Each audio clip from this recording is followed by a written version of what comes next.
पाकपतन से आपको बताएं, जहां पर मेले की यार्ड में महफिल मुजरा का इनेकाद किया गया। तमाशबीनों का हल्ला गुल्ला। आरिफ वाला में गुज़श्ता 4 रोज से रकासाओं का रक्स जारी। मेले में लाउड स्पीकर एक्ट की भी खिलाफ वर्जी। रिहायशी परेशान। कोरोना SOPs की भी धज्जियां उड़ाई जा रही हैं, जबकि खामोश तमाशाई बनी बैठी है पुलिस वहां पर। आपको बताएं कि पाकपतन में मेले की यार्ड में महफिल मुजरा का इनेकाद किया जा रहा है।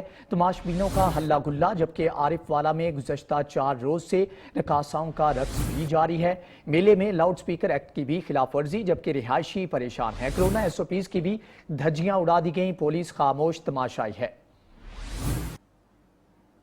इस हवाले से मजीद तफसीलात जान लेते हैं नुमाइंदा 7 न्यूज़ मोहम्मद अली रहमानी से। जी अली, बताइएगा कि इस हवाले से क्या तफसीलात हैं। जी, ये पाकपतन की तहसील आतावाला के थाना सदर का नवाई इलाका है 84 भी, जहाँ गुज़िश्ता तकरीबन 4 रातों से ये जो सिस्टम चल रहा है। मेले की आड़ में यहाँ पे सरेआम जो महफिल मुजरा करवाई जा रही है, सैकड़ों तमाशबीनों का हल्ला गुल्ला जारी है।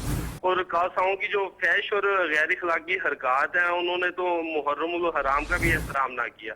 और इस पे जो इलाकाई लोग हैं उनका कहते हैं कि SHO सदर की जो खामोशी वो सवालिया निशान है। ये इसमें जो लोग जो नोट भी निछावर कर रहे हैं और कोरोना SOP की पूरी तरह से ये धज्जियां उड़ा दी गई हैं कि सैकड़ों तमाशबीनों के यहाँ पे मजमा है और कोई कोरोना SOPs पे अमल दरामद नहीं हो रहा। और यहाँ पे जी, SOPs के ऊपर अमल दरामद नहीं हो रहा। मोहम्मद अली, आपका बहुत शुक्रिया।